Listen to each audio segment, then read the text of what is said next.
자, 각국의 로컬 엘리트들이 대응을 합니다. 뒤늦게 30년 늦은 금융화를 하고 있습니다. 미국이 시행착오를 통해서 뭔가 만들면 타국들은 미국 구조를 따라가기를 하는데 기존의 추출 경제 기득권들에게 불이익이 가지 않도록 한 나라에서 해당 시스템 안에 깊이 있는데 시스템에 탈출되어 있는 존재들이 두 개가 있어요. 빅테크가 생산성을 기반으로 한 권력인데 이들의 주 역할은 새로운 시장을 찾아내가지고 그 새로운 수요를 창출합니다. 즉 시장 전체를 넓혀요. 그런데 그 전체적인 추출 경제를 돌리면서 그 안에서 고위 공무원이나 정치인들, 로컬 카르텔, 학계 같은 것들, 권력으로 기반으로 한 시스템 탈출 존재들이 있습니다. 정부 세금을 합법적으로 운용하고 받는 세력들이죠. 그리고 이 로컬 권력들, 영주들에게는 이런 미국의 달러화가 자신들의 로컬 권력의 침해처럼 여기는 겁니다. 미국은 확실히 국제 수지에 한계에 도달했습니다. 그리고 장기적으로 국제 수지의 적자를 적당히 줄여야 돼요. 흑자화는 불가능하고요. 그럼 블록 경제 배제해야 될 국가 뻔하죠?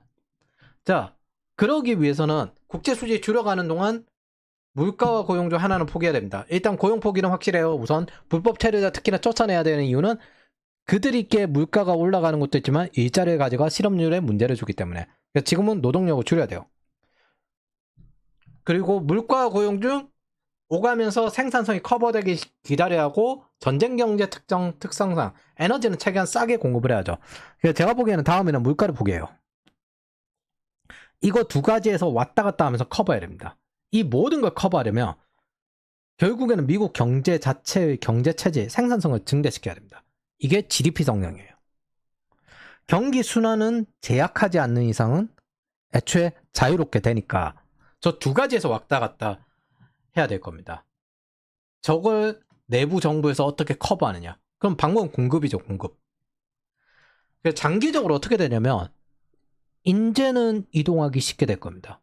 전 세계 인재 중 미국이 저렇게 하면 각국에서 세금을 증대시키고 돈을 자체적으로 뿌려야 될 겁니다. 그럼 전 세계 인재 중 원화 채굴을 하기 싫다. 이거 세금만 올라가잖아. 근데 저기 미국에 가면 세금도 낮은데 달러 채굴을 할 수 있네? 화폐도 더 높아.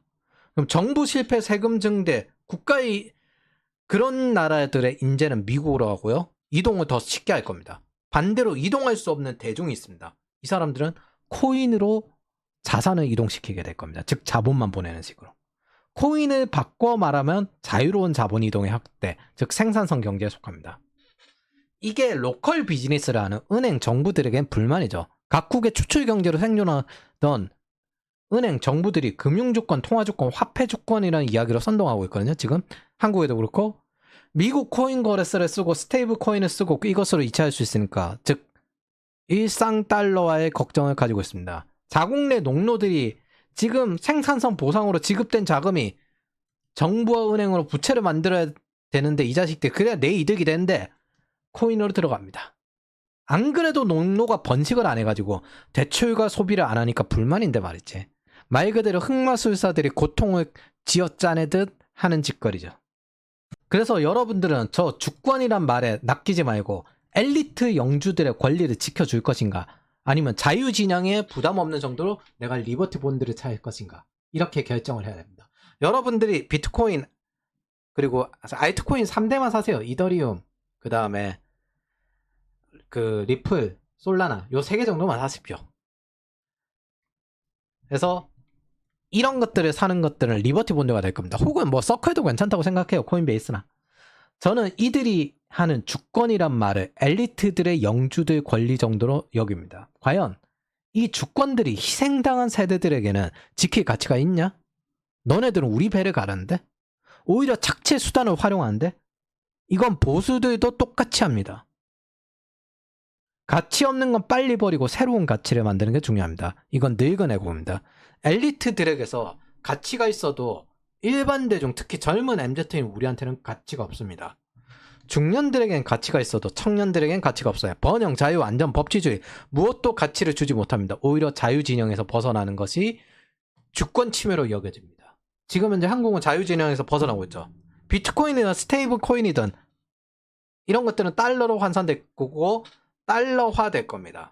미국 부채관리 계획과 연결되었기 때문에 미국 국채를 사고 자유진영에 기여하는 행위가 될 겁니다. 그러니까 적당히 부담 안 될 정도로 사십시오. 뭐 장기적으로는 S&P 500을 오래 가지고 있어야 되겠지만. 그리고 비트코인은 장기적으로 보면요, 결국에는 이것도 사실 100% 인플레이션 해칭은 안 되는데 안 사면 죽는 거예요. 그러니까 부담 안 될 정도로 가지고 있는 정도, 그리고 자기 지갑으로 넣을 준비도 하셔야 될 겁니다. 어쨌든 때일 각오로 어느 정도 하더라도 부담 없이 리버티 본드 1차 세계대전 전쟁 채권을 살 생각으로 이 정도로 하십시오. 저는 그런 생각으로 삽니다. 이게 신뢰입니다. 미국의 시장 경제는 달러 자산을 등쳐먹는 일은 거의 없고 오히려 등쳐먹히는 일이 많죠. 미국은 언제나 문제는 그 자산을 팔아야만 했던 개인의 리스크였습니다. 근데 어차피 여러분들, 이거 보는 여러분들은 열심히 살 거잖아요. 저 정도 현금 파이프라인 정도는 충분히 만들 거잖아요. 계속. 그래서 이런 금융관념과 일하는 능력에 의해서 관리할 수 있습니다. 특히 부채 관리 실수를 하지 마십시오. 서프라임의 때도 집값이 떨어져도 유지하거나 살 수 있었던 사람들은 얼마나 기회를 잡았겠습니까? 근데 화폐 발행 기간 가까이 유동성 프리미엄을 받을 자산을 택하는 게 맞다고 생각합니다. 그게 S&P 500 그리고 비트코인 요거라고 생각합니다. 그리고 한국에는 신뢰가 없죠.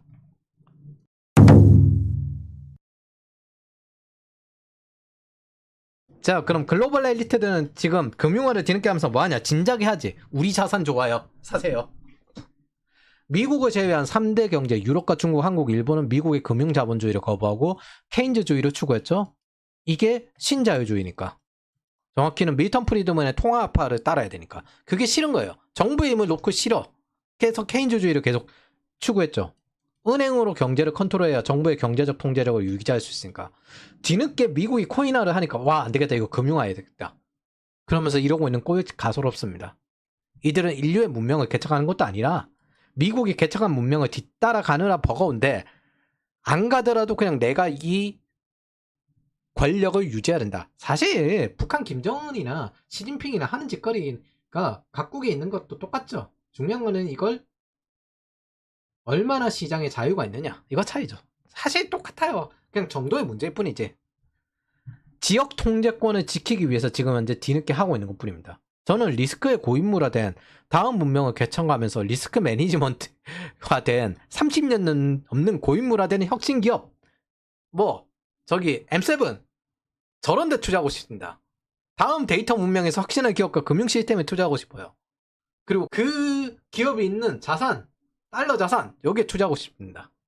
한국은 제도부터 혁신이 아니라 추출 경제 엘리트들이 헤쳐먹는 경제죠. 정부가 돈을 뿌리면 세금은 우리가 감당합니다.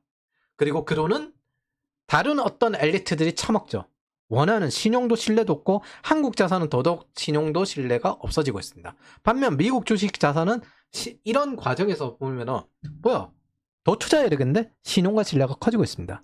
비트코인이 장기적으로 한국 자산보다 신용과 신뢰가 더 커질지 모르겠지만은 한 가지 명확한 건 자유진영에 도움을 줘서 사회주의 진영 그리고 중국의 군사적 부상을 견제할 수 있다는 점입니다.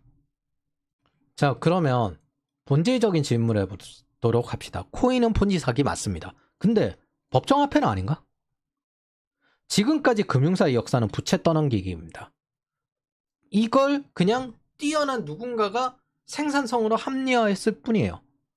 분명 미국 정부 부채를 전 세계에 떠넘긴 건 부도덕하게 보일 수 있습니다. 근데 각국 정부는 안 했냐? 심지어 각국 정부 엘리트들은 자기네 이권을 위해서 자국민에게 떠넘겨대며 고통스럽게 만들었고, 게다가 지금 현재 글로벌에 희생당한 세대는 윗세대들한테 떠넘김을 받았잖아요. 이건 폰지 사기 아닌가? 스테이블 코인 때문에 뒤늦게 걱정이라면 통화 주권 떠들 때 저는 이 생각합니다. 하는 CBDC 4년 시작하고 접었거든요. 아, 주권 영주들에 걸려? 국가의 3영소가 주권, 영토, 국민이고 이 주권을 지키는 대신에 국가는 개인에게 번영, 자유, 안전, 법치주의를 보장합니다. 이게 사회계약의 기본이에요. 근데 미국은 어쨌든 큰 틀에서 자국민에게 이걸 보장하려고 노력을 해야 하는데 각국 정부들은 그 반대, 추출경제 엘리트들의 이권에서 보장하려고 했습니다. 그러면서 우리 일치 단결하여 훌륭한 국가를 하자. 물론 내가 먹고 네가 죽겠지만. 통화 주권을 지키면 번영이 보장됩니까? 자유가 보장됩니까? 안전이 보장됩니까? 저 CBDC조차도 지네들 돈 뿌려서 하는 호적질이고 실패해서 아무런 대가를 치르지 않습니다. 지금 반도체 생산할 전력도 없어서 반도체 기업들이 생산하는데 비용을 절감하거든요. 근데 2025년 이 와중에도 100조 뿌리면서 다시 AI라는 경제 실험을 하고 있고, 이건 여러분들의 세금화 될 겁니다. 성공하든 실패하든 여러분들의 세금화가 될 겁니다. 이 에너지 수입의 비용을 또 높여서 부담은 더욱더 커지게 될 거예요. 사실상 외국 생산성에 대응해서 추출 경제 이권을 획득하려는 짓거리입니다. 정부의 돈은 오직 안전을 위주로 써야 합니다.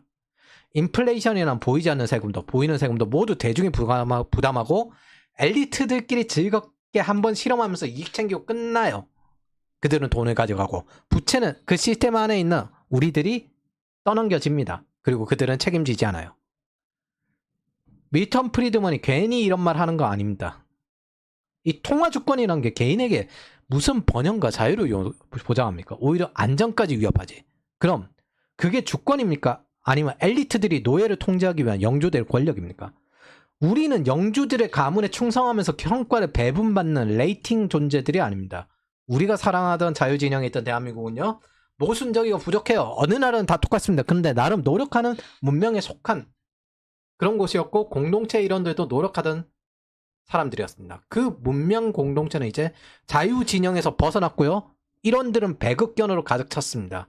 이 배의 방향은 이미 진로가 바뀌었어요. 제 컨텐츠를 오랜 기간 봐온 여러분들은 이제 알 수 있을 겁니다. 소득 분배와 양극화가 시작된 게 이 돈뿌리기라는 것. 그리고 그걸 정부의 힘으로 선택해서 일하는 자를 망하게 하면서 만든 것이란 것.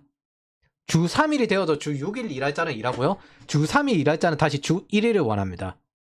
결국 6일 일하는 사람들은 6일을 일하고 더 잘하려고 하고, 주 1일을 원하는 사람들은 배극견이 되려고 합니다.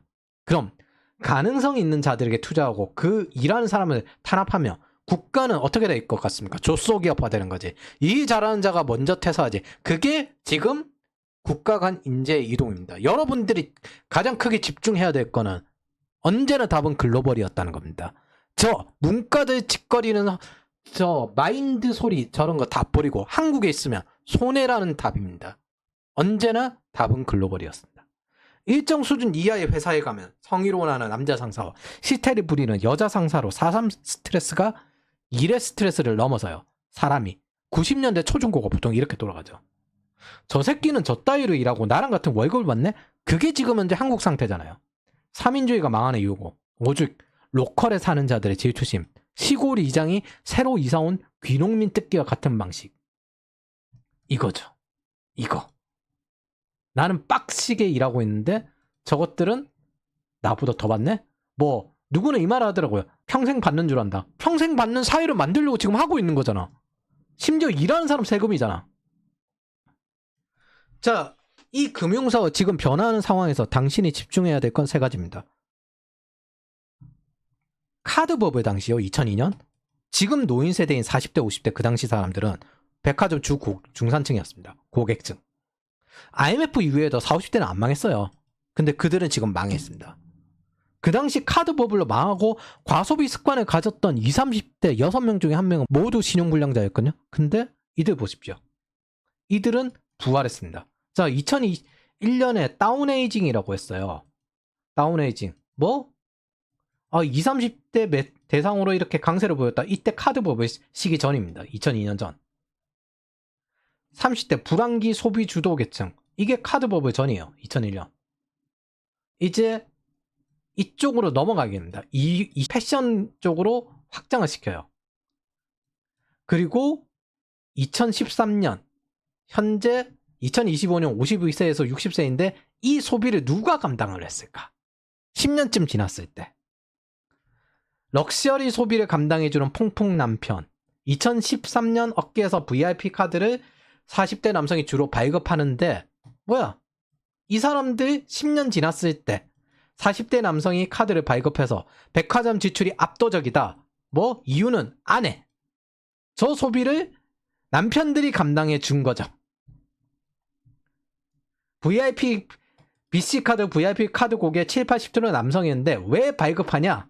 아내, 백화점 소비. 현대 대한민국의 주류 자산 계층이 저렇게 바뀐 겁니다. 20년간 이들을 중산층으로 만들기 위해서 통화량을 막대하게 지불했어요. 근데 저축만 하던 이 세대, 노인 세대는 말아먹은 겁니다.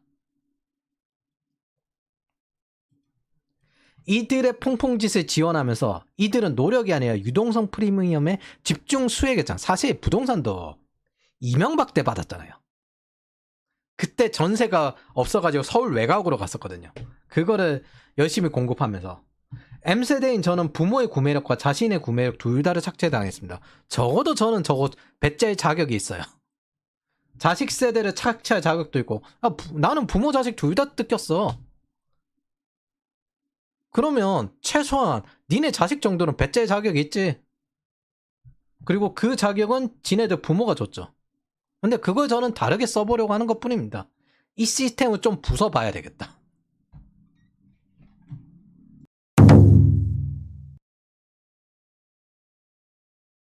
자, 여러분들 해야 될 거 다음 시대 생산성, 경제 차질과 경기 순환을 마음껏 받아들이십시오. 우파든 좌파든 누구도 당신의 생존을 말해주지 않습니다. 이건 어쩔 수 없어요. 누군가에게 떠넘겨야 됩니다. 배를 째는 게 제일 편하거든요. 근데 중산층만 한다고 배 째지 말라고 할 겁니다. 저 X세대, 86세대 배 째는 게 제일 편한데 우파든 좌파든 누구도 당신의 생존을 말해주지 않습니다.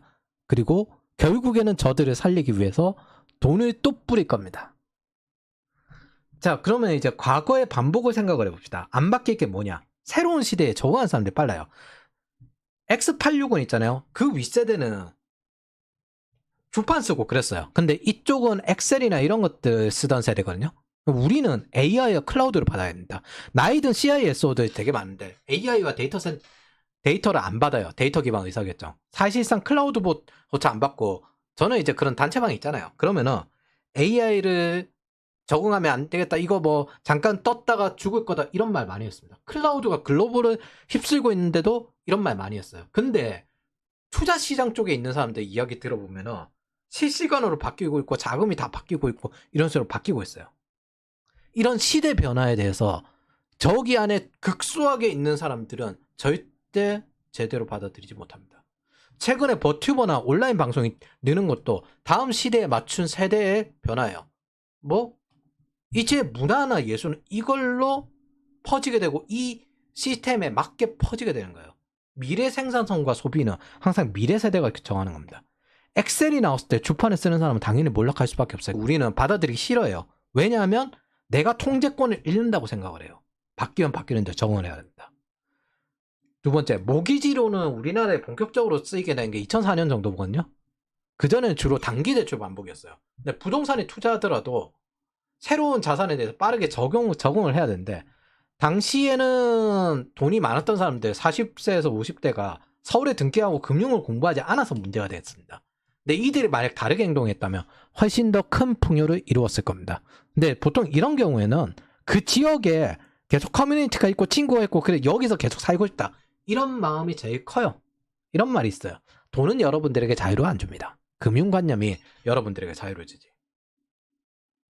즉 청년 세대들이 코인화에 적응하지 못하면 똑같이 노인 세대처럼 될 겁니다. 코인화에 적응하십시오. 세 번째, 이걸 기억하십시오. 모든 게 폰지 사기다. 그래서 우리가 포트폴리오를 돌리잖아요. 다양하게. 한국의 아파트 저 부채를 받아줄 수 있는 현금, 신용이 있는 사람이 숫자가 몇이나 될까요? 이 피라미드 구조에서 결국 외국인이 받아주거나 아니면 정부가 주택연금으로 받아줘야 합니다. 그리고 이건 다시 세금으로 전가하게 될 겁니다. 저출산? 인구가 줄면서 이제 연금뿐 아니라 보험도 문제가 될 겁니다. 다시 정부와 케인즈적 구제금융을 진행하겠죠. 왜? 금융위기들이 이런 게 생기면 안 되니까. S&P 500 전 세계 고령화에서 은퇴인들이 늘어나면 이거 팔아야 돼요. 근데 전 세계 연금이 저기에 섞여 있잖아요. 미국 정부는 이걸 하락하게 만들 수는 없습니다. 그럼 뱅크런 같은 사태를 방지해야 되죠. 그럼 어떻게 해야 되겠어? 더욱 돈을 뿌려야지. 미국 정부 주식만 가져가라고 하지 말고 달러 시뇰리즈 처리해야죠. 그럼 코인을 전 세계에 뿌려야 합니다. 달러화 시켜서 달러 사용자가 늘면 미국은 국가 부채를 더욱더 발행할 수 있습니다. 화폐는 채널이니까. 그리고 수요자가 늘어날수록 훨씬 더 유리해지니까. 즉 미국 국가 부채 전 세계 떠넘기기입니다. 그러면은 다른 건 다르냐고. 코인은 폰지 사기 맞아요. 근데 다른 건 다르냐고. 달러가 되면 정부 실패로 화폐 가치가 떨어진 신흥국의 스테이블 코인으로 대부분 결제를 바꾸려고 할 거예요. 왜?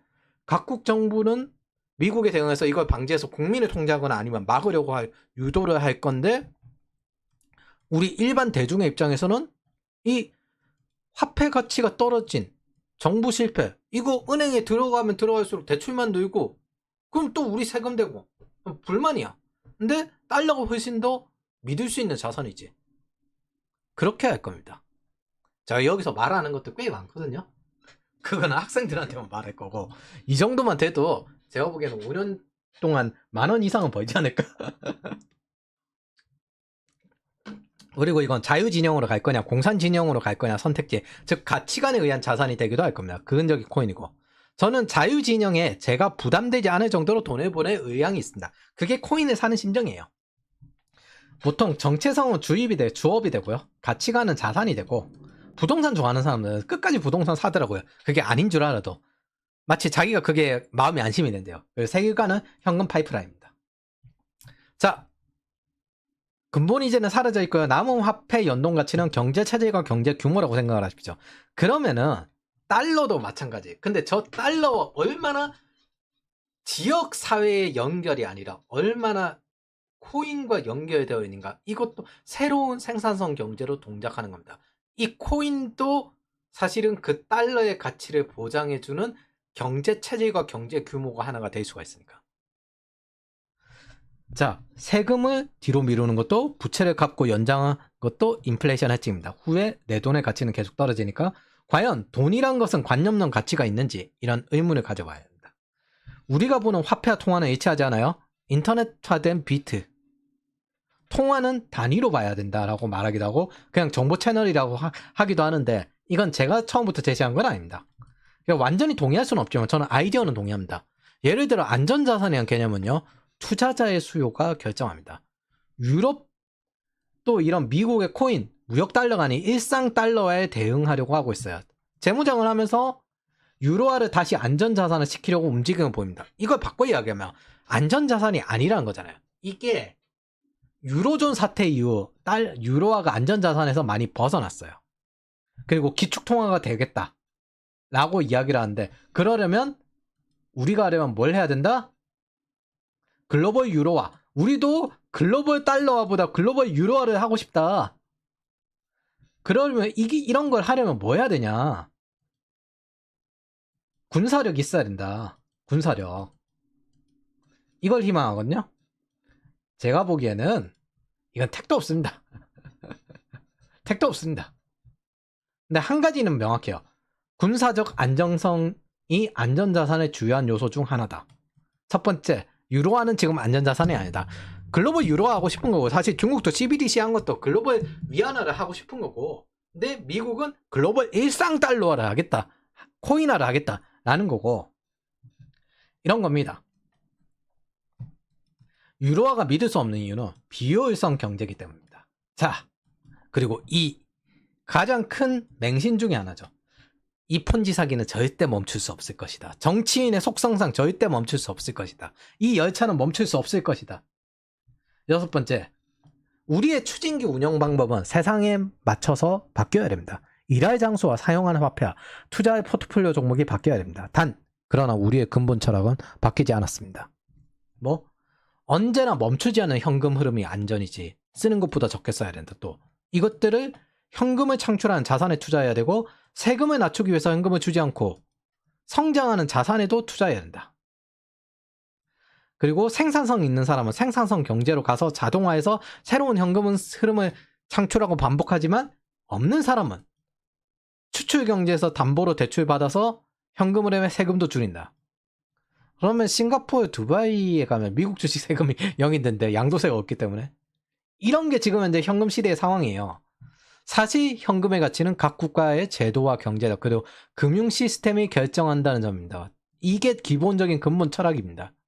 이건 바뀌지 않았다는 거예요. 단지 그 코인의 달러와 연동하는 게 가장 영향력 있게 되었고, 달러의 가치가 그 코인 시장은, 그러니까 경제 시스템인데 그게 코인 쪽에 있는 모든 경제 시스템이 달러에 직접적으로 연동되어 버린다고 생각해 보십시오.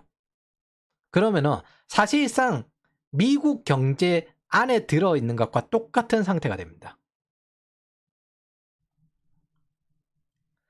정보화 시대를 넘어서 데이터화 시대가 된 것이 우리가 지금 다음 마주하며 대응해야 될 게 이겁니다.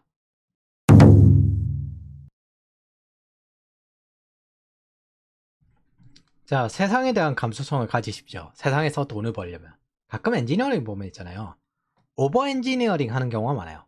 누군가의 문제를 해결하는 것보다 자신의 기술 취미를 만족시키려고 합니다. 그러면서 타인의 돈을 펑펑 써대요.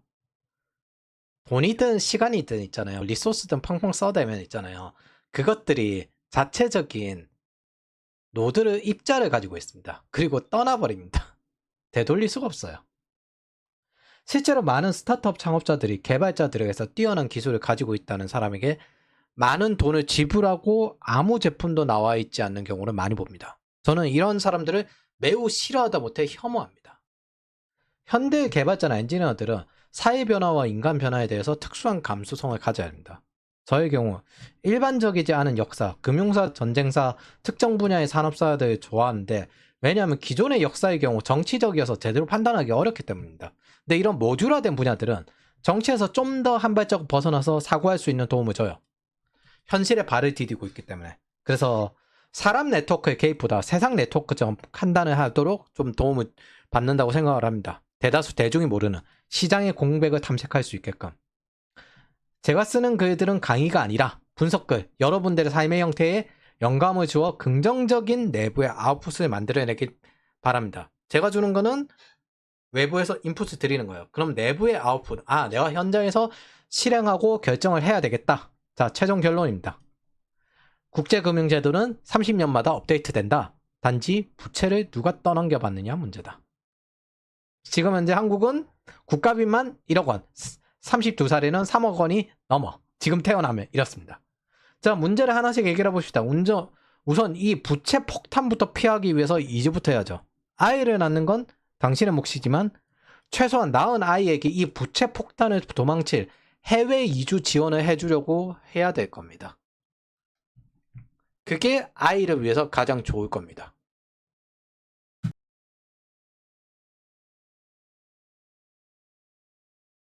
종합 정리를 해보죠. 금융사의 역사는 부채 합리화와 부채 떠넘기기의 역사입니다. 첫 번째, 미국은 경상수지 적자를 조절하기 위해서 블록 경제화하고요. 국가 부채를 관리하기 위해서 코인화할 겁니다. 미국의 달러는 코인의 프로토콜화되면서 코인들은 일상 달러화로 쓰이게 될 겁니다. 세 번째, 유럽도 중국도 이거에 대응해서 글로벌 유로와 글로벌 위안화를 추구하고 있습니다.